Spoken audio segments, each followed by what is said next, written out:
अस्सलामुअलैकुम नाज़रीन, my YouTube channel Abida Rauf official में खुशामदीद। उम्मीद करती हूँ कि आप सब खैरियत से होंगे। हमारी आज की वीडियो बहुत ही अहम और खूबसूरत टॉपिक से रिलेटेड है। मुकम्मल तफसील जानने के लिए वीडियो को एंड तक ज़रूर देखिए। वीडियो की तरफ आगे बढ़ने से पहले अगर आप हमारे चैनल पर नए हैं तो चैनल को लाइक और सब्सक्राइब करना ना भूलिए और साथ ही बेल आइकन पर प्रेस कर दें। शुक्रिया, ताकि हमारी आने वाली हर नई वीडियो आपको बर वक्त मिलती रहे। तो शुरू करते हैं आज की वीडियो। ख्वातीन के लिए मैं दरख्वास्त करता हूं मेरे गैर मुसलमान भाइयों और बहनों से, क्या ये सुनहरा मौका है? आप इस्लाम के मुताल्लिक कोई भी सवाल पूछ सकते हैं। आप चाहे तो मेरे लेक्चर पे तनकीद कर सकते हैं, मुझे कोई एतराज़ नहीं।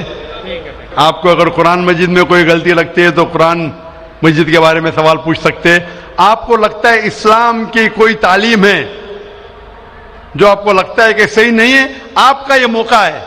आप इस्लाम के बारे में कोई भी सवाल पूछ सकते हैं, ईसाईयत के बारे में, हिंदुइज्म के बारे में, यहूदियत के बारे में। मैं तालिब इल्म हूँ इस्लाम और दीगर मज़ाहिब का, मैं स्टूडेंट हूँ इस्लाम और कंपैरेटिव रिलीजन का। यह आपका सुनहरा मौका है। आमतौर पे मजहबी तकरीर के बाद सवाल जवाब का खुला सेशन नहीं होता। ये मौका है कि मैं गैर मुसलमान भाइयों और बहनों से दरख्वास्त करता हूँ कि आप कोई भी सवाल कर सकते हैं, टॉपिक के अंदर, टॉपिक के बाहर भी, मुझे कोई एतराज़ नहीं। आप चाहे तो कुरान मजीद को अटैक कर सकते हैं, इस्लाम को अटैक कर सकते हैं। मैं नौजवान हूँ लेकिन मैं ले सकता हूँ। आप कोई भी सवाल कर सकते हैं, यह आपका मौका है। आपको ऐसे मौके बार बार नहीं आएंगे। मेरी दरख्वास्त से मुझे ऑर्गेनाइजर्स ने कहा कि अल्हम्दुलिल्लाह कई गए मुसलमान इस फंक्शन में आने वाले। आप बिना झिझक कोई भी सवाल पूछ सकते, चाहे तनकीदी भी हो तो भी चलेगा, मुझे कोई एतराज़ नहीं। आप कोई भी सवाल पूछ सकते। मैं गैर मुसलमान भाइयों और बहनों से दरख्वास्त करता हूं कि आप माइक की तरफ आइए और आप कोई भी सवाल पूछ सकते हैं। सबसे पहले हम चलते हैं माइक नंबर 1 पर। वहां अगर कोई गैर मुस्लिम भाई है और उनके जहन में कोई सवाल है तो वो सवाल कर सकते हैं। माइक नंबर 1 से। आदाब। आदाब। अस्सलाम वालेकुम। वालेकुम सलाम। मेरा नाम विजय कुमार बुत्रा, मैं किशनगंज का निवासी हूँ एंड यहाँ पर एक मेरी रेजिन की इंडस्ट्री है। By profession I am an entrepreneur. माशाल्लाह। ऐसा है, आपके विषय में मैंने आपकी तकरीरें काफ़ी टीवी पर भी देखी है, पीस टीवी पर कलकत्ते में, और हमने ऐसा पाया है कि आप इस्लाम के अलावा हिंदू शास्त्रों में भी आपकी बहुत बड़ी आस्था और बहुत बड़ी रुचि रखते हैं। मेरे में ये जानने की उत्सुकता है कि आपकी ये उत्सुकता हिंदू शास्त्र के प्रति कब आई और क्यों आई, इसके विषय में मुझे आपसे थोड़ा जवाब। भाई साहब का सवाल है कि उन्होंने मुझे टीवी पे कलकत्ता में कई बार देखा है और ये जाना है कि इस्लाम के अलावा मैं दीगर मज़ाहिब के बारे में बात करता हूँ और हिंदू धार्मिक किताबों के बारे में भी मैं इल्म रखता हूँ। तो ये पूछना चाहते ये ख्वाहिश कब आई और कैसे आई। मैं जब मेरा मेडिकल कॉलेज में था तो मैं मुतासिर हुआ एक शख्स जिनका नाम था शेख अहमद दीदार। वो साउथ अफ्रीका के थे और वो इस्लाम और ईसाई मजहब पे महारत रखते थे। जब उनकी तकरीर सुना तो मैं उनसे मुतासिर हुआ और मैंने कुरान और बाइबल का अल्हम्दुलिल्लाह इल्म हासिल किया। तो सबसे पहले मैंने इल्म हासिल किया बाइबल के बारे में, इस्लाम और ईसाईयत के बारे में। और जब मैं उनसे मिला उन्होंने कहा कि इस्लाम और ईसाईयत पे कई लोग तकरीर कर चुके और कई किताबें लिख चुके, लेकिन हिंदू मजहब और इस्लाम के बारे में बहुत चंद किताबें हैं। उन्होंने दरखास्त की कि बेटा ईसाईयत के अलावा दिगर मज़ाहिब के बारे में आप मुताला कीजिए और उनको भी पैगाम पहुंचाइए। और जब कुरान मजीद की मैंने आयत पढ़ी, कुरान मजीद में अल्लाह ताला ईश्वर कहते हैं सूरह अल इमरान में, सूरह नंबर 3 आयत नंबर 64 में, तालौ इला कलिमतिन सवाइन बैना बैनकुम, आओ हम उस बात की तरफ जो आप और हम में यकसा है। सबसे पहली बात क्या है? अल्लाह नाबुदा इल्लल्लाह, कि हम सिर्फ एक ईश्वर की इबादत करें। वला नुश्रिका भी शैय्यन, कि हम आपस में किसी को शरीक न करें। वला यत्तखिज़ बादुन बादन अरबाबन मिन दुनिल्लाह, तो हम आपस में किसी को रब ना कहे। फ़इन तवल्लो, अगर वो ना माने, फ़क़ूलू अशहदु बिअन्ना मुस्लिमून, आप शहादत दो कि आप मुस्लिम हैं। तो जब मैंने कुरान मजीद की आयत पढ़ी जिसमें लिखा है कि जब भी आप गैरों से बात करते हैं तो उस बात की तरफ आओ जो उनमें और हम में यकसा है, और मजहबी किताब में यकसानियत भी है, डिफरेंसेस भी है। तो मैं कहता हूं कि कम से कम यकसानियत के ऊपर तो हम अमल करें, जो डिफरेंसेस है वो कल डिस्कस करेंगे। डिफरेंसेस तो है, मैं ये नहीं कहता डिफरेंसेस नहीं है, लेकिन जो यकसानियत है, जो आपकी किताब, धार्मिक किताब और हमारी किताब में यकसा है, तो कम से कम उसके ऊपर तो अमल करें। तो ये सोच लेके शेख दीदा से मुतासिर होके और कुरान मजीद की आयत सूरा नंबर 3 आयत नंबर 64, जब मैं मेडिकल कॉलेज में था मैंने शुरू किया ये मेरा मिशन।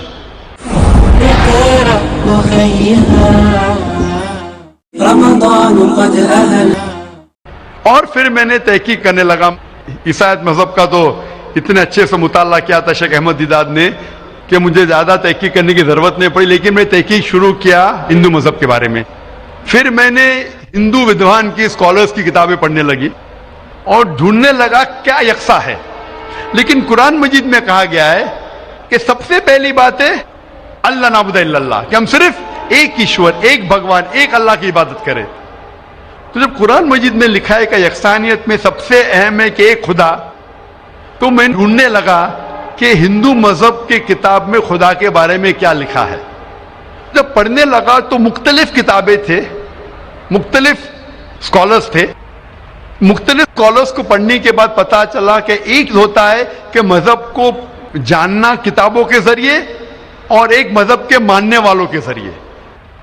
कभी भी मजहब को जानने के लिए मजहब के मानने वालों को मत देखो, हो सकता है वो मानने वाले खुद नहीं जानते कि उनका मजहब क्या कहता है। तो मजहब को जानने के लिए सबसे बेहतरीन तरीका है कि मजहब की किताबों का मुताला करें।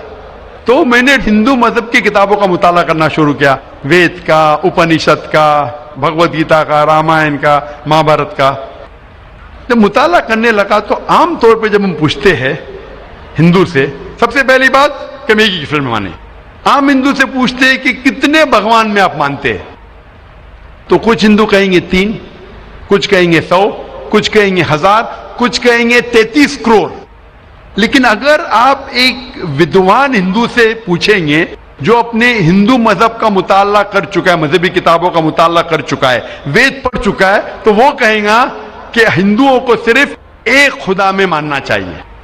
लेकिन आम हिंदू मानता है फिलॉसफी जिसे कहते हैं पैंथियज्म।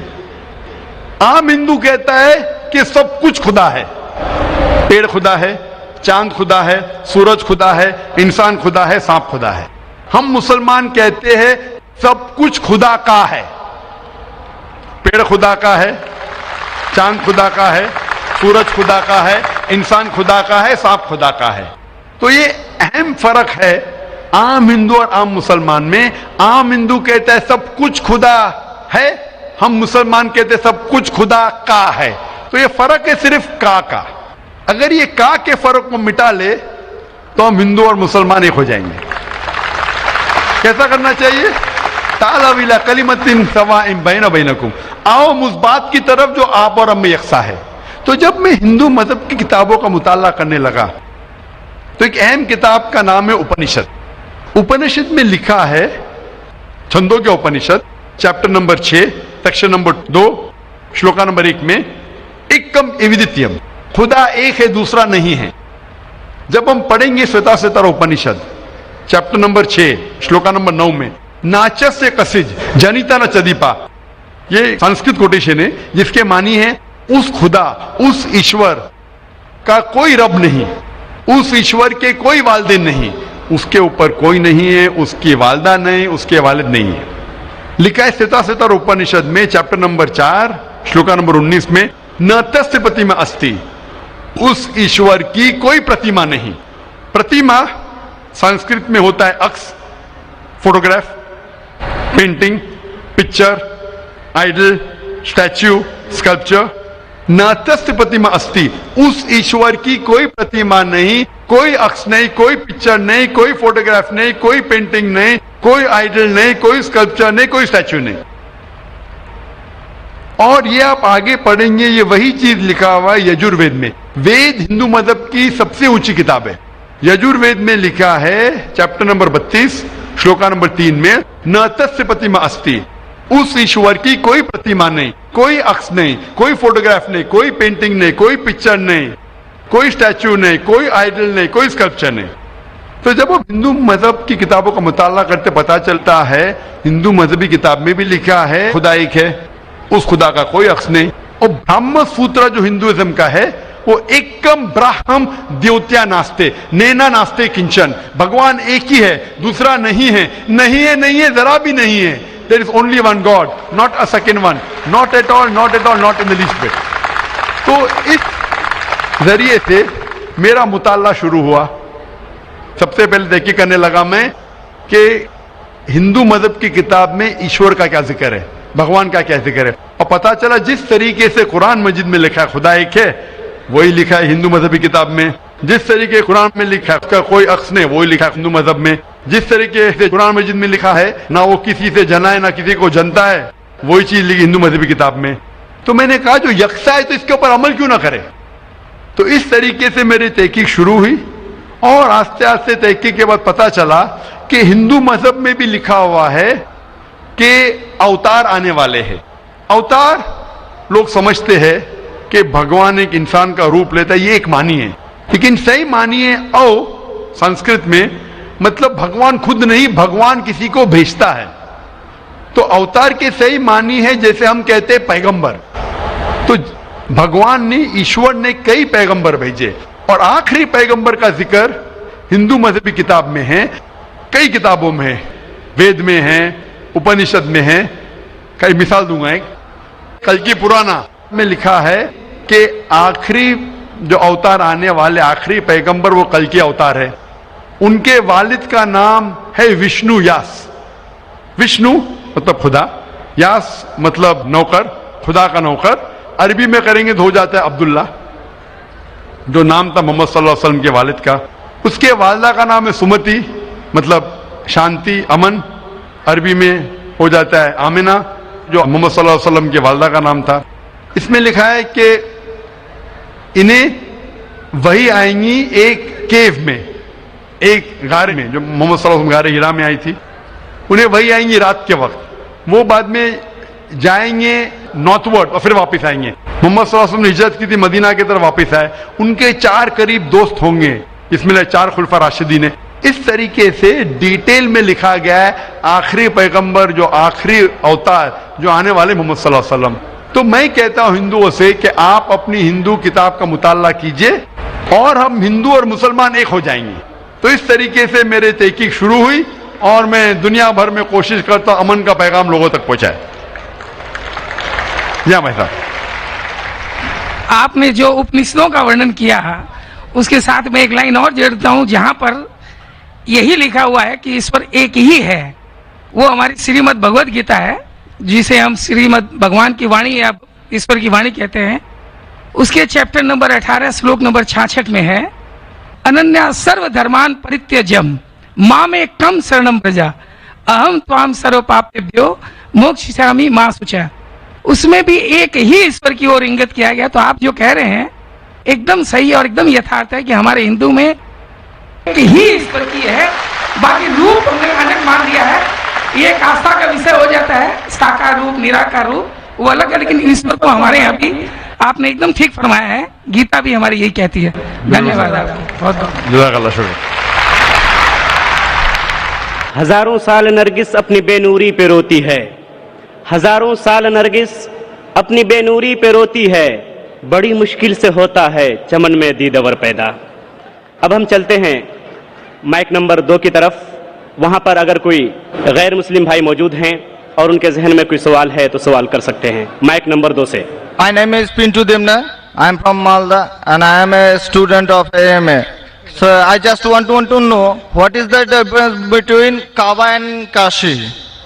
Will you explain me as your kind? भाई साहब ने सवाल किया है कि काबा और काशी में फर्क क्या है। काबा और काशी में फर्क क्या है। काबा कुरान मजीद में अल्लाह सुब्हानहू व तआला फरमाते सूरह अल इमरान में सूरह नंबर 3 कि काबा अल्लाह सुब्हानहू व तआला का सबसे पहला घर जिसे कहा गया बक्का। और अल्लाह ताला फरमाते सूरह बकरा में सूरह नंबर 2 आयत नंबर 144 में कि आप जिधर भी हो काबा की तरफ मुंह करो, मस्जिद हरम की तरफ मुंह करो और आप नमाज पढ़ो। तो काबा हमारे मुसलमान के लिए किबला है, एक दिशा है जिसकी तरफ हम देख के अल्लाह सुब्हानहू व तआला की इबादत करते हैं। और इसका जिक्र कुरान मजीद में है। काबा हमारे लिए किबला है। कोई भी मुसलमान काबा को नहीं पूछता है, लेकिन काबा किबला है, दिशा है यकसानियत के लिए। हम काबा की तरफ मुंह करके अल्लाह सुब्हानहू व तआला की इबादत करते हैं। काशी एक तीर्थ की जगह है जो हिंदू मजहब की किताब में है, लेकिन जब आप कुरान मजीद पढ़ेंगे या अल्लाह के रसूल की हदीस पढ़ेंगे, काशी का जिक्र किधर भी कुरान मजीद में नहीं है, ना ही कोई अल्लाह के रसूल की हदीस में है। लेकिन आप जब वेद पढ़ेंगे, वेद में काबा का जिक्र है। वेद में काबा का जिक्र है। लिखा है ऋग्वेद में जिल्द नंबर 3 में लिखा है क्या तीर्थ की एक जगह, तीर्थ मतलब जिस जगह खुदा की इबादत की जाती है, तीर्थ की एक जगह है वो काबा। तो काबा का जिक्र हिंदू मजहबी किताब में भी है, कुरान में भी है और बाइबल में भी है। बाइबल में लिखा है बुक ऑफ साम्स में chapter number 84 verse number 2 to 6 में लिखा है blessed are those people who visit the valley of Baca. तो बाइबल में भी काबा का जिक्र है, हिंदू मजहबी किताब में भी काबा का जिक्र है और कुरान में, इस्लाम की मजहबी किताब में भी जिक्र है। तो अगर हम यकसानियत पे जाएंगे, जो कॉमन है उसे लेंगे, तो काबा सिर्फ कॉमन है तीनों मजहबी किताबों में और मजहबी किताबों में भी लिखा है। तो जब आप लेंगे तालव इला कलिमतिन सवाइन बैना बैनकुम, आओ हम उस बात की तरफ जो आप और हम में यकसा है, तो काबा में यकसानियत मिलती है लेकिन काशी में नहीं। काशी का जिक्र सिर्फ हिंदू मजहबी किताब में है। तो अगर हम यकसानियत पे अमल करना चाहेंगे तो आप और हमें मानना पड़ेगा कि काबा अल्लाह सुब्हानहू व तआला का घर है और इबादत गाह है, इबादत करने की जगह है। Hope that answers the question. Thank you. Mike number 5 पर अगर कोई गैर मुस्लिम खवातीन, गैर मुस्लिम बहन मौजूद हैं तो अपना सवाल कर सकती हैं। Can you explain vividly the points mentioned in the Bible prove that Jesus, peace be upon him, was not crucified, especially referring to Jonah? Thank you. बहन का सवाल है कि आप साफ तौर से यह साबित कर सकते बाइबल के जरिए से कि ईसा अलैहिस्सलाम को सूली पे नहीं चढ़ाया गया था। आप बाइबल के जरिए, बाइबल के हवाले से यह साबित कर सकते हैं कि ईसा अलैहिस्सलाम को क्रूसिफाई नहीं किया गया था, सूली पे नहीं चढ़ाया गया था, खुसूसन जोना के जरिए। मैंने एक मुनाजरा किया था एक ईसाई पादरी के साथ, वॉज क्राइस्ट रियली क्रूसिफाइड? क्या ईसा अलैहिस्सलाम को हकीकत में सूली पे चढ़ाया गया था कि नहीं, कि वो सूली पे मरे थे क्या नहीं? और ये लफ्ज जो क्रूसीफाई है, क्रूसीफिक्शन, FIXION के बाली है कि इंसान को जब सूली पे चढ़ाया जाता है और इंसान मर जाता है उसे कहते हैं क्रूसीफिक्शन, CRUCIFIXION। एक दूसरा लफ्ज है, अगर इंसान को सूली पे चढ़ाया जाता है और वो नहीं मरता है, उसके लिए कोई लफ्ज नहीं है। सो एक लफ्ज जो हम कह सकते हैं क्रूसीफिक्शन, CRUCIFICTION, क्रूसीफिक्शन मीन्स एक कहानी है। तो बहन का सवाल है क्या बाइबल के जरिए यह साबित कर सकते क्या ईसा अलैहिस्सलाम को सूली पे चढ़ाया नहीं गया था और वो सूली पे नहीं मरे? खुसूसन यूनुस अलैहिस्सलाम के हवाले से कई बाइबल में वर्सेस है जिससे यह साबित किया जा सकता है कि ईसा अलैहिस्सलाम को सूली पे नहीं चढ़ाया गया था। कुरान मजीद में अल्लाह ताला फरमाते हैं सूरह निसा में सूरह नंबर 4 आयत नंबर 157 में, वो लोग कहते हैं कि हमने ईसा अलैहिस्सलाम को मारा, वमा कतलू वमा सलबुहु, ना ही उनने उनका कत्ल किया ना ही उनको उन्हें सूली पे चढ़ाया। वमा कतलू वमा सलबुहु वलाकिन शुब्बिहा लहुम, ये सिर्फ एक दिखावा था, उनको ऐसा एहसास हुआ। और जो इसमें इख्तिलाफ करते हैं वो लोग शुबह में हैं, क्योंकि उनको ना सूली पे चढ़ाया गया था ना उनका कत्ल किया। वमा कतलू यकीना, और उनको बेशक कत्ल नहीं किया गया था। तो कुरान मजीद में साफ तौर पे कहा गया है कि ईसा अलैहिस्सलाम को ना कत्ल किया गया ना सूली पे चढ़ाया गया था, ये सिर्फ उनको लगा। और जो कोई इसमें इख्तिलाफ करता है वो शुबा में है, वलाकिन शुब्बिहा लहुम, क्योंकि ईसा अलैहिस्सलाम को ना सूली पे चढ़ाया गया ना कत्ल किया गया। अभी ये कुरान मजीद में क्योंकि लिखा है तो हम मुसलमान मानते हैं। हम बाइबल से कैसे साबित कर सकते हैं कि ईसा अलैहिस्सलाम को सूली पे नहीं चढ़ाया गया?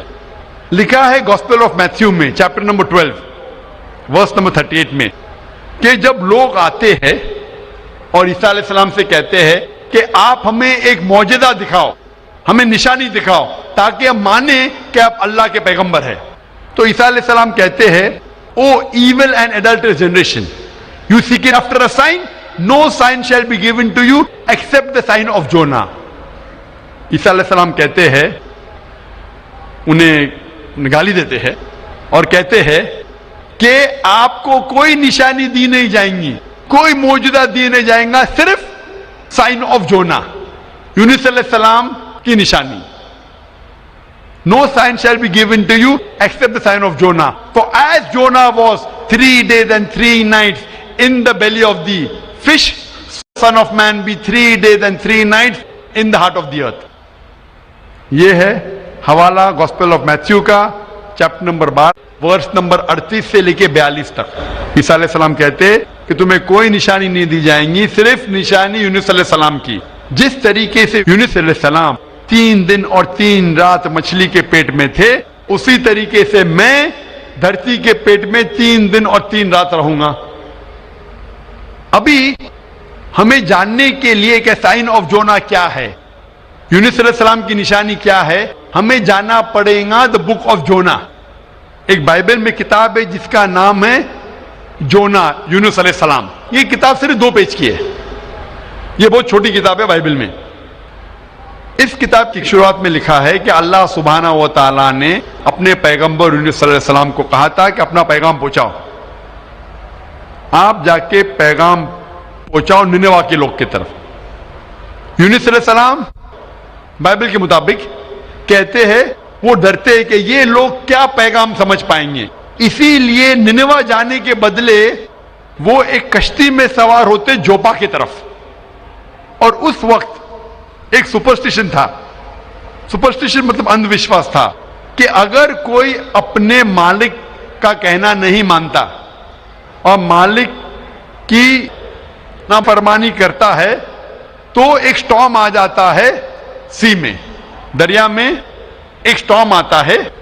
तो स्टॉर्म आने की वजह से लोग कहते हैं कि हम में से किसी एक ने अपने मालिक की बात नहीं मानी। ये सब लिखा है बाइबल में बुक ऑफ जोना में। यूनुस अलैहिस्सलाम क्योंकि अल्लाह सुब्हानहू व तआला के पैगंबर थे, बाइबल में लिखा है कि उन्होंने बात मान ली और कहा कि मैं अपनी मालिक का कहना नहीं मान रहा हूं और निनेवा के बदले जोपा जा रहा हूं, तो मेरी वजह से ये स्टॉर्म आया। स्टॉर्म को क्या कहेंगे दरिया में? स्टॉर्म, तूफान। तूफान, ये तूफान दरिया में क्यों आ रहा है? कि तूफान यूनुस अलैहिस्सलाम कहते कि मेरी वजह से आ रहा है, क्योंकि मैं मेरे मालिक की बात नहीं मान रहा हूं। और उस वक्त ये अंधविश्वास था, सुपरस्टिशन था कि जो मालिक की बात नहीं मानेगा उसको दरिया में फेंकेंगे तो तूफान खत्म हो जाएगा। तो यूनुस अलैहिस्सलाम कहते कि मेरी गलती है, मुझे फेंको। तो क्या करते लोग यूनुस अलैहिस्सलाम को पकड़ के दरिया में फेंकते हैं। तो मुझे ये पूछना है कि यूनुस अलैहिस्सलाम को जब दरिया में फेंकते हैं, बाइबल में लिखा है, तो यूनुस अलैहिस्सलाम जिंदा थे या मुर्दा थे? Sister, when Jonah was thrown into the water, I want to ask you the question, was Jonah dead or alive? He was alive. He was alive, जिंदा थे। माशाल्लाह, सही फरमा रही है। तूफान इतना जोर का आ रहा था, तूफान में अगर एक जिंदा इंसान को डालते हैं, वो तूफान में, दरिया में इंसान मरना चाहिए, लेकिन यूनुस अलैहिस्सलाम मरे या जिंदा थे? He ought to die in the storm. Was he dead or was he alive? He was still alive. माशाल्लाह, सही जवाब है कि तूफान में मरना चाहिए, लेकिन क्योंकि वो अल्लाह के पैगंबर थे, जिंदा थे। उस वक्त एक मछली आती है और मछली उनको निगल लेती है। A fish comes and gobbles him up. मछली की पेट में यूनुस अलैहिस्सलाम जिंदा थे या मुर्दा थे? In the belly of the fish, was Jonah dead or alive? He was alive. He was alive. वो जिंदा थे। मछली के पेट में 3 दिन मछली यूनुस अलैहिस्सलाम को पेट में लेके, बाइबल के मुताबिक वो घूमती है, सारे समुंदर घूमती है 3 दिन तक। मछली की पेट में सफोकेशन, ना बराबर से इंसान सांस ले सकता है, ना जी सकता है। इंसान को मरना चाहिए या जीना चाहिए? मरना चाहिए। लेकिन यूनुस अलैहिस्सलाम जिंदा थे या मर गए? जोना, दो he was 3 days, he was there in the belly of the fish. For 3 days the fish took him in the water. He ought to die.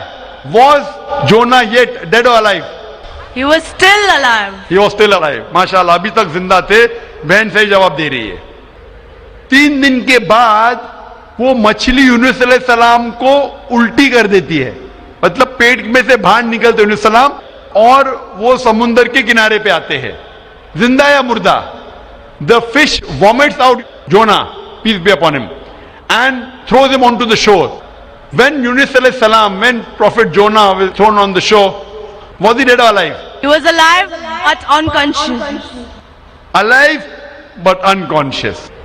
After some time, did he gain consciousness or not? Yes, he did. Fine. Finally, he was conscious and alive, na? Alive. Fine. Alive. So alive, alive, alive, alive. Miracle of a miracle of a miracle of a miracle. वो जिंदा थे। एक जिंदा आदमी को दरिया में जब फेंकते, मरना चाहिए, नहीं मरते हैं, जिंदा रहते, मौजज़ा। तूफान में मरना चाहिए, नहीं मरते, जिंदा रहते, मौजज़ा। मछली आके निगल लेती है, मरना चाहिए, जिंदा रहते, मौजज़ा। मछली 3 दिन तक उनको समुंदर में घुमाती है, मरना चाहिए, नहीं मरते, मौजज़ा। मछली उनको उल्टी करती है दरिया के किनारे पे, वो जिंदा रहते, मौजज़ा। मौजज़ा का मौजज़ा का मौजज़ा का मौजज़ा। अभी यहां ईसा अलैहिस्सलाम कहते हैं कि जिस तरीके से यूनुस अलैहिस्सलाम मछली के पेट में 3 दिन 3 रात तक रहें, उस तरीके से ईसा अलैहिस्सलाम धरती के पेट में 3 दिन और 3 रात तक रहेंगे। Now sister, I want to ask you, according to you, when Jesus Christ, peace be upon him, was in the sepulcher, was he dead or alive? He was alive. He was alive. So if he was alive, then how was he crucified? Crucified means someone dying on the cross. बहन कह रही कि ईसा अलैहिस्सलाम जब उनको लेके गए थे कब्र में, वो जिंदा थे। तो क्रूसिफाई होने के लिए, सूली पे मरने के लिए इंसान को मरना चाहिए। तो वो बाइबल के मुताबिक वो सूली पे लगाया गया था, लेकिन मरे नहीं, उन्हें उतारा गया था, वो जिंदा थे। और जब कब्र में लेके गए थे सेपल्कर, उस टाइम बहुत लंबी चौड़ी कब्र होती थी, बोगदा होता था, बड़ा बोगदा होता था, जिसके अंदर इंसान खड़ा भी हो सकता था। 3 दिन और 3 रात तक ईसा अलैहिस्सलाम फरमाते कि जिस तरीके से यूनुस अलैहिस्सलाम 3 दिन और 3 रात मछली के पेट में रहें, उसी तरीके से मैं 3 दिन और 3 रात धरती के पेट में रहूंगा। उसका मतलब ईसा अलैहिस्सलाम जिंदा थे। अगर जिंदा थे तो सूली पे नहीं मरे हो।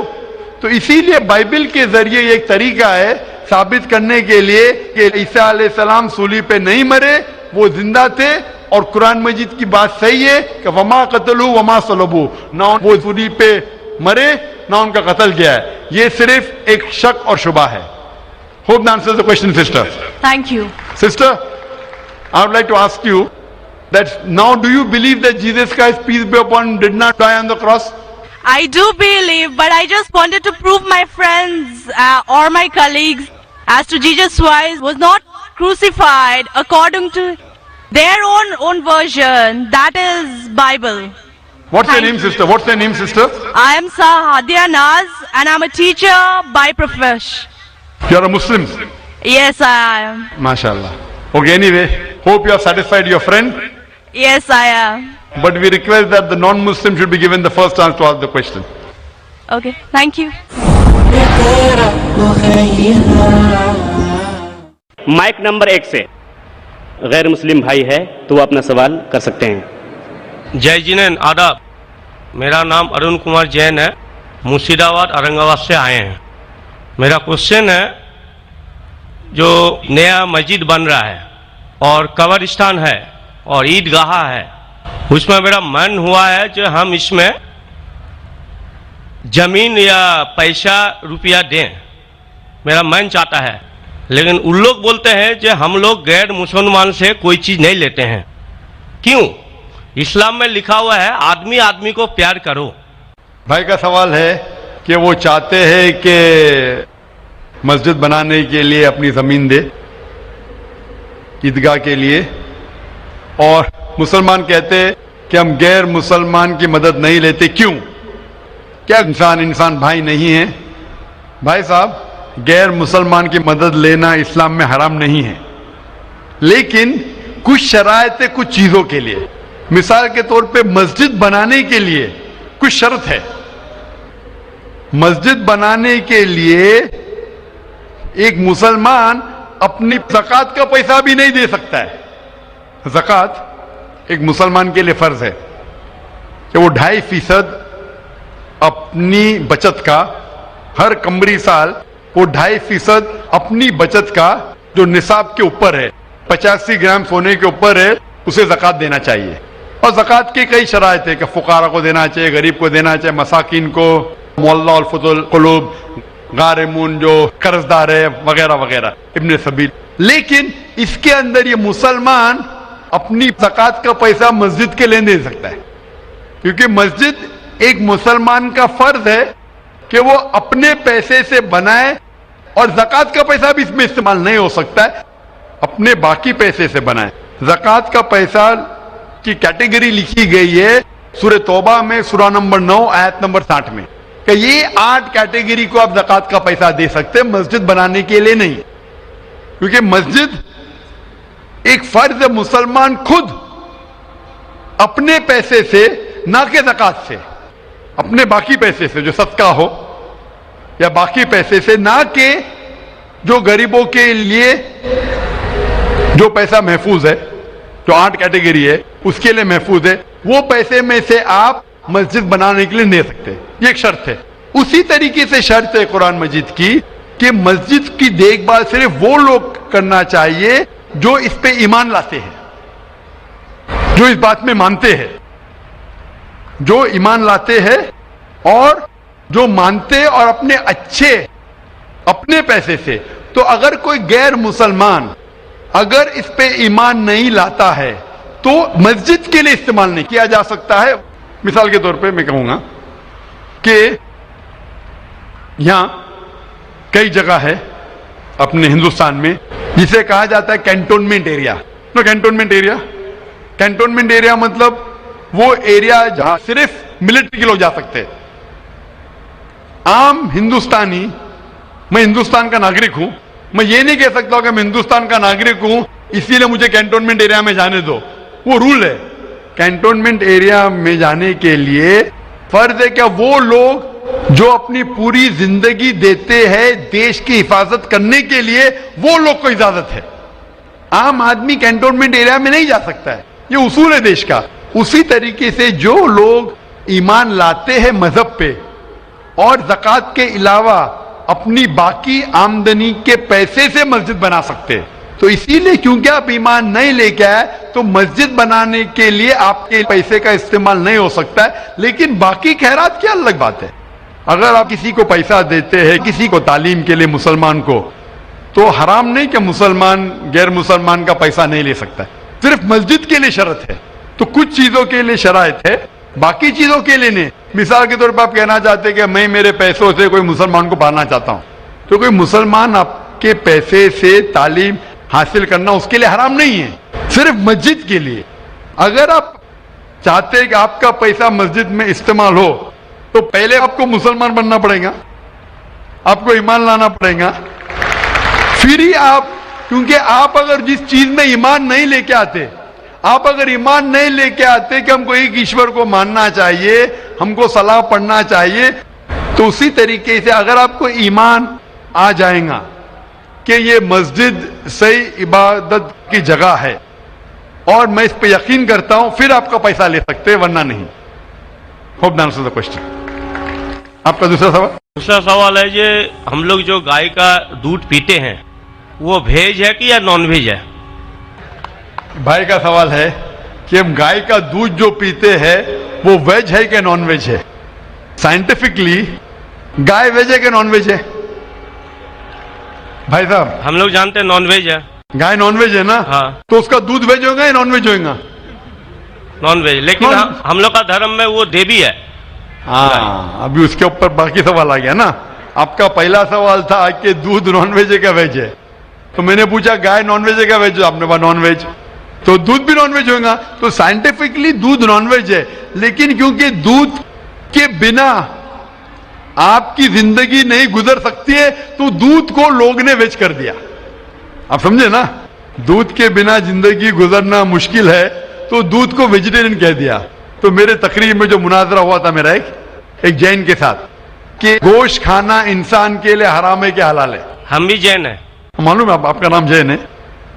तो एक मुनाजरा हुआ था with the president of the Indian vegetarian congress mister Rashmi bhai Javeri, वो प्रेसिडेंट थे। तो एक मुनाजरा हुआ कि गोश्त खाना इंसानों के लिए हराम है कि हलाल है। और मुनाजरे में मैंने साबित किया कि गोश्त खाना इंसान के लिए हराम नहीं, अच्छा है, साबित किया। और उसमें यह भी कहा कि दूध नॉनवेज है, लेकिन सारे वेजिटेरियन दूध पीते, क्यों? आप समझ रहे ना? तो दूध साइंटिफिकली इज नॉन वेजिटेरियन। आपने कहा क्या है हमारी देवी है, आप अगर पढ़ेंगे, जैसा मैंने कहा कि न तस्य प्रतिमास्ति, उस ईश्वर की कोई प्रतिमा नहीं, कोई अक्स नहीं। आप समझे ना, कोई अक्स नहीं, कोई पिक्चर नहीं, कोई पेंटिंग नहीं, कोई फोटोग्राफ नहीं। तो ये वेद के मुताबिक ये गलत हो जाता है। आप समझे ना? लेकिन फिर भी मैं जानता हूं कि कई किताबों में, क्योंकि हिंदू किताबें दो किस्म की है, श्रुति और स्मृति। श्रुति वो किताब जो भगवान की तरफ से आए, वेद और उपनिषद। स्मृति वो किताब जो इंसानों ने लिखी है। तो श्रुति होती जो ईश्वर की तरफ से है, और एक होती है स्मृति जो इंसानों ने लिखी है। तो मैं जानता हूं कि कई हिंदू मजहबी किताबों में, खुसूसन स्मृति में, ऐसी चीजें लिखी है जो श्रुति के खिलाफ है। ये आप देखेंगे, गाय आपकी देवी है, वो आप वेद में नहीं पाएंगे, आप नीचे वाली किताब में पाएंगे। तो जब भी कोई ऊंची या नीचे किताब में टकराव हो तो हमें मानना चाहिए ऊंची किताब। कुरान इस्लाम की सबसे ऊंची किताब है। कुरान से कोई भी किताब टकराई तो हमें कुरान में मानना चाहिए, उस किताब में नहीं। आप समझे ना? तो इसी तरीके से अगर आप वेद में पढ़ेंगे, वेद में लिखा है कि खुदा का कोई अक्स नहीं, तो अगर वो मानेंगे तो हमें मानना पड़ेगा कि खुदा का कोई रूप नहीं। तो ये कहना कि गाय देवी है, ये कई पंडित कहते हैं कि हम जानते हैं कि खुदा एक है, हम जानते हैं ईश्वर एक है, लेकिन हमें कंसंट्रेशन के लिए हमें बहुत बार मूर्ति का सहारा लेना पड़ता है। पंडित लोग से मैं बात करता हूं कि आपकी किताबों में साफ लिखा है कि भगवान एक है, ना उसका कोई अक्स है, ना कोई मूर्ति है, ना कोई पेंटिंग है, ना कोई पिक्चर है। तो वो कहते हैं हम मानते हैं ये बात पे, लेकिन क्या कंसंट्रेट करने के लिए पहले शुरुआत में हमें अक्स की जरूरत होती है, एक मूर्ति की। जब हम हायर कॉन्शियसनेस पे पहुंच जाते उस वक्त हमें जरूरत नहीं पड़ती। तो मैं उनसे कहता हूं मुसलमान हायर कॉन्शियसनेस पे पहुंच गए, हमें कोई अक्स की जरूरत नहीं, हम ईश्वर को डायरेक्ट मानते हैं, डायरेक्ट इबादत करते हैं। तो इसी तरीके से कभी भी टकराव होता है मजहबी किताबों के अंदर, तो ऊंची किताब को मानना चाहिए नीची किताब के बनिस्बत। तो ऊंची किताब में लिखा है कि ईश्वर का कोई अक्स नहीं है, आप समझे ना? फिर भी आप देखेंगे लोग अपनी मजहबी किताब को नहीं मानते। तो मेरा यही कहना है लोगों से, चाहे मुसलमान हो, जैसा मैंने कहा कि कुरान को समझ के पढ़ो, मैं कहता हूं हिंदुओं से कि आप भी वेद को समझ के पढ़ो। मैं कहता हूं इंडियन गवर्नमेंट से कि संस्कृत कम से कम हिंदुओं के लिए फर्ज करो, तो हिंदू कम से कम संस्कृत पढ़ सकेंगे, अपने मजहब के करीब आएंगे और हिंदू मुस्लिम भी करीब हो जाएंगे। क्योंकि संस्कृत पढ़ेंगे तो आपको पता चलेगा कि आपकी किताब में क्या लिखा है। तो कोई भी पंडित आपको घुमाएगा नहीं, फिर पंडित घुमाएगा तो बोलेंगे तो हवाला दो कोई है। अब समझे ना? बहुत से हिंदू मेरे जो सुनते मुझे अपने पंडित से पूछते गए मुसलमान है जो ऐसा करता है, बोलते अरे अरे वो मुसलमान को सुनो माता। अरे क्यों नहीं सुनो भाई? मैं अगर हवाला गलत दे रहा हूं तो आप आके पूछ सकते मुझे कि आपने जो हवाला दिया वेद का गलत है। मैं इंसान हूं, गलती कर सकता हूं, आप समझे ना? तो मैं कहता हूं हिंदुओं से कि आप संस्कृत जानो, अपनी वेद पढ़ो, ताला विला कलिमतिन सवाइन बैन बैनकुम। आओ हम उस बात की तरफ जो आप और हम यकसा है, यकसानियत की तरफ आएंगे तो हिंदू मुसलमान एक हो जाएंगे। Hope the answer the question. Mike number 2 की तरफ, वहां पर अगर कोई गैर मुस्लिम भाई मौजूद हैं और उनके जहन में कोई सवाल है तो सवाल कर सकते हैं। माइक नंबर 2 से। जी, मेरा नाम राजेंद्र प्रसाद शाह है। मैं अररिया जिला के कुरसाकाटा गांव का रहने वाला हूं और मैं धर्म से अगर पूछिए तो मैं न हिंदू हूं न मुसलमान हूं, मैं आनंद मार्गी हूं। मैं भागवत धर्म को मानता हूं। इसलिए आजन मेरे मन में एक शंका है, जहां गीता कहती है धर्मस्य स्थापनार्थाय संभवामि जुगे जुगे, और मुसलमानों से सुनता हूं तो मोहम्मद इज द लास्ट पैगंबर। मेरा शक है कि परमात्मा अल्लाह की सृष्टि इनफिनाइट वेव्स में चल रहे हैं, तो इनफिनाइट समस्याएं आगे आएंगी। तो हुआ मोहम्मद द लास्ट पैगंबर, अगर ये सही है तो गीता का यह, कृष्ण का यह घोषणा संभवामि जुगे जुगे क्या गलत है? भाई साहब ने एक अच्छा सवाल पूछा है। उन्होंने हवाले था भगवत गीता का, जिसमें कृष्ण कहते हैं, उन्होंने कहा संस्कृत में तर्जुमा नहीं किया।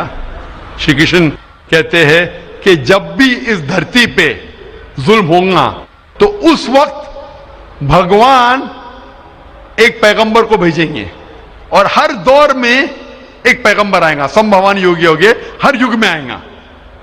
तो भाई का सवाल है क्या कृष्ण गलत है? आप मुसलमान क्यों कहते हैं कि मोहम्मद सल्लल्लाहु अलैहि वसल्लम आखिरी पैगंबर है?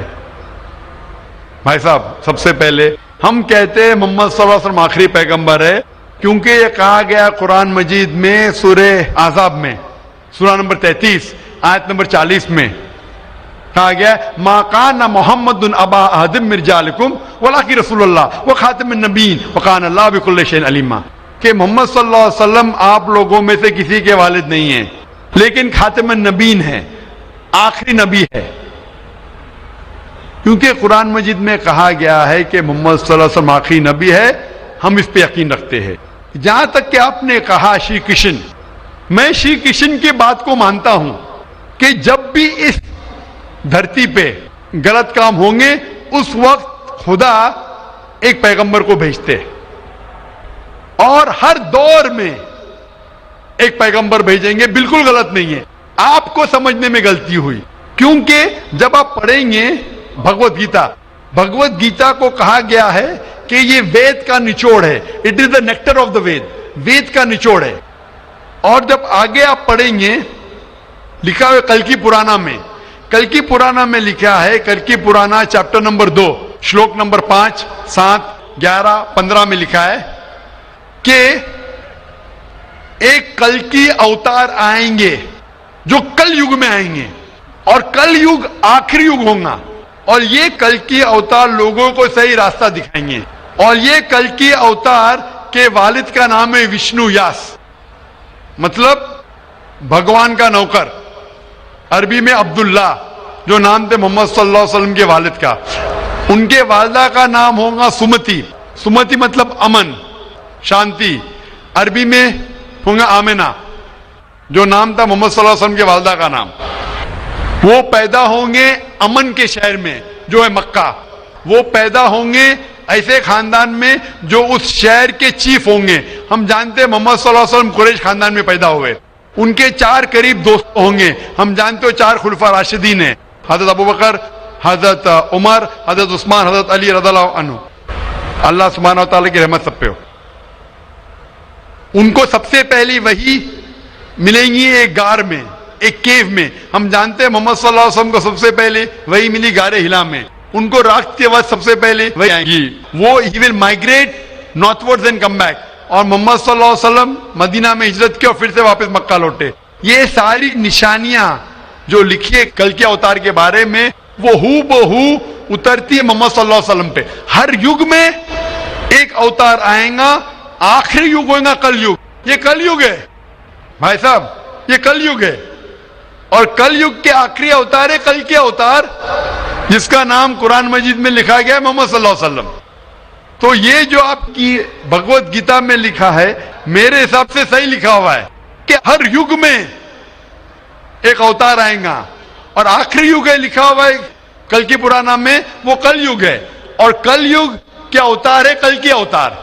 तो आप सबको जोड़ेंगे तो पता लगता है कि आपके वेद में भी कई निशानी है मोहम्मद सल्लल्लाहु अलैहि वसल्लम की। कई बार मोहम्मद सल्लल्लाहु अलैहि वसल्लम का जिक्र है। कम से कम 100 हवाले तो मैं देख सकता हूं जिसमें मोहम्मद सल्लल्लाहु अलैहि वसल्लम का जिक्र है। अगर आप पढ़ेंगे भविष्य पुराना पर्व 3 खंड 3 अध्याय 3 श्लोका 5 से 8, उसमें कहा गया है कि मोहम्मद सल्लल्लाहु अलैहि वसल्लम आएंगे और वो एक फॉरेनर रहेंगे और वो डेजर्ट से आएंगे। लिखा है भविष्य पुराना में पर्व 3 खंड 3 अध्याय 3 श्लोका 10 से 27 में मोहम्मद सल्लल्लाहु अलैहि वसल्लम का जिक्र है। अगर आप पढ़ेंगे कुंटप सुक्तास अथर्ववेद किताब नंबर 20 चैप्टर नंबर 127 श्लोक नंबर 1 से 14, उसमें मोहम्मद सल्लल्लाहु अलैहि वसल्लम का जिक्र है। मोहम्मद सल्लल्लाहु अलैहि वसल्लम का जिक्र कई जगह वेद के अंदर है, कई जगह पुराना में है। तो अगर आप भगवत गीता को लेते हैं, पुराना को लेते हैं, कल की पुराना को लेते हैं और एक मानते हैं, तो सारे ये श्लोका कह रहे हैं कि आखिरी पैगंबर आने वाले मोहम्मद सल्लल्लाहु अलैहि वसल्लम है और हमें मोहम्मद सल्लल्लाहु अलैहि वसल्लम मानना चाहिए। भाई साहब जी, भगवत गीता मानते हैं आप? देखिए, मैं मानता किसी को नहीं हूं। मैं तर्क के बौद्धिक स्तर पर जो मेरा लॉजिक एक्सेप्ट करता है उसी को मैं मानता हूं। लेकिन आपने भगवत गीता का हवाला दिए क्या? नहीं, मानना का मतलब वो आंख बंद कर मानना। मैं आंख खोल कर मानता हूं। तो आंख खोल के आप मानते क्या नहीं भगवत गीता को? बिल्कुल मानता हूं। जो मानने तो भगवत गीता में लिखा है जो आने वाले आखिरी अवतार, जो पुराना कल की पुराना में लिखा हुआ है कल के अवतार, उसमें मानते हैं आप? देखिए, पुराण की बात नहीं कर सकूंगा क्योंकि कुरान की बात नहीं, पुराना कल की पुराना पुराण में मैं कर रहा हूँ।